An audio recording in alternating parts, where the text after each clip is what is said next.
The Reach is a land of stone and blood.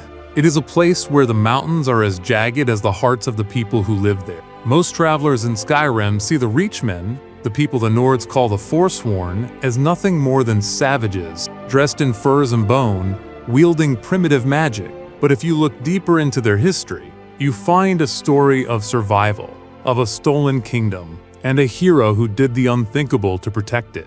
This is the legend of Faolan, the Red Eagle, the man who literally tore out his own heart to become a god of vengeance. To understand the Red Eagle, you have to understand the Reach in the First Era.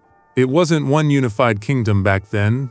It was a collection of independent tribes, ruled by the 10 kings of the Reach. They were a fierce but divided people. That division was their downfall when the First Empire, led by the iron-willed Empress Hestra, set its sights on their territory. Hestra's legions were legendary. They were disciplined, well-armored, and backed by the best battle mages Cyrodiil had to offer. One by one, the 10 kings fell. Some surrendered, trading their people's freedom for a life of luxury as imperial puppets. Others fought and were slaughtered, their heads mounted on spikes as warnings to those who remained. In the midst of this darkness, a child was born in the Sundered Hills. His name was Faolan, which means Red Eagle in the ancient tongue of the Reach. Legend says that on the night of his birth, a screeching eagle call rang out through the mountains, and the hills were covered in strange crimson-colored blossoms. From the moment he could lift a blade, Faolan was a force of nature.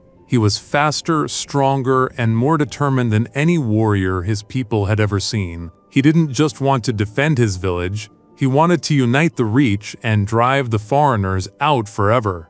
For a while, it seemed like he might succeed. Faolan rallied the tribes, showing them that the Empire was not invincible. But then came the ultimate betrayal. The elders of his own clan, terrified of the Empire's retaliation and lured by promises of peace, made a secret pact with Hestra's generals. They surrendered their lands and declared Faolan an outlaw. He was cast out, exiled from the very people he had sacrificed everything to protect. Faolan wandered the deepest, most cursed parts of the Reach, fueled by a rage that wouldn't let him die. He realized that mortal strength would never be enough to stop the Empire. If he was going to win, he needed something more.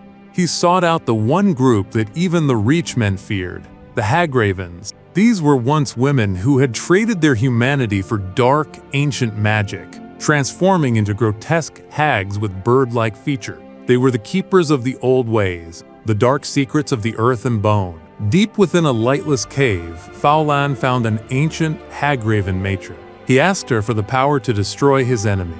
She agreed, but the price was total. She didn't want gold or land, she wanted his humanity. In a ritual that is still whispered about in the dark corners of Markarth, the Hagraven used a jagged ritual blade to cut open Faolan's chest while he was still alive. She reached in, pulled out his beating heart, and replaced it with a magically infused briar seed, the first Briarheart.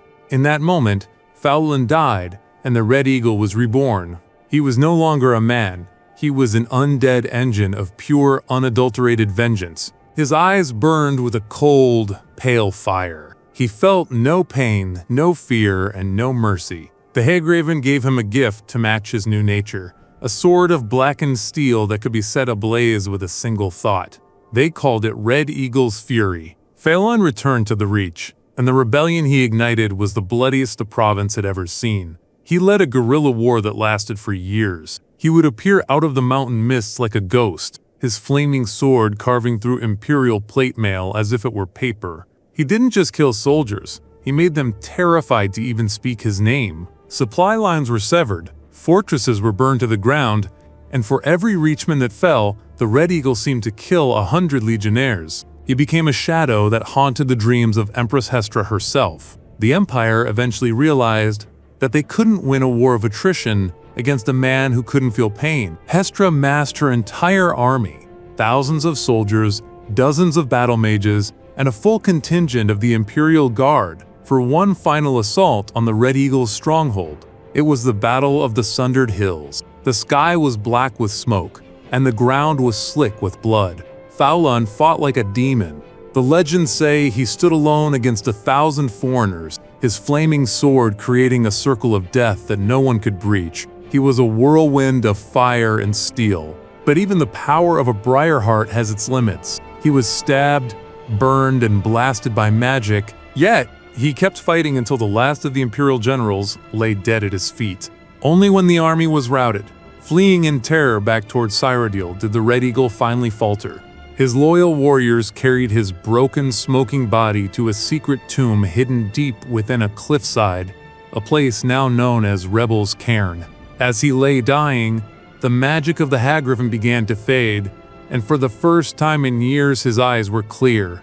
He handed his sword to his followers and made them swear a sacred oath: "Keep my blades safe. When the Reach is truly free again, return the sword to me, and I shall rise once more to lead you to victory." He was buried with honors, and the tomb was sealed with a lock that could only be opened by a specific ceremony. But the story doesn't end there. Over the centuries, his sword, Red Eagle's Bane, was stolen, lost, and rediscovered many times. Each person who held it felt the weight of his rage. Some say the sword itself is sentient, looking for a warrior strong enough to fulfill the oath. Today, if you wander the Reach, you will find his legend is very much alive. The Forsworn still sing songs of the Red Eagle.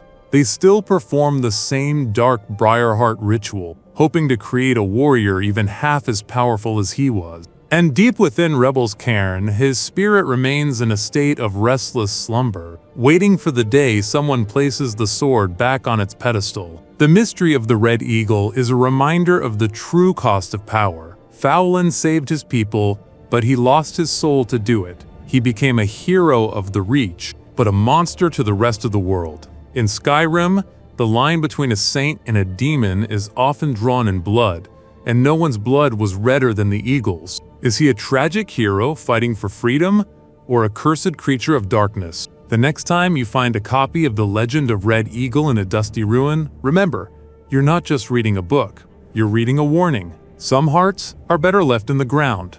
But what do you think? If you were faced with the loss of your home, would you trade your heart for the power to save it? Let me know in the comments. And if you enjoyed this journey into the dark side of Skyrim's history, make sure to hit that like button and subscribe. The mountains have many more secrets to tell, and we're going to find every one of them. Until next time.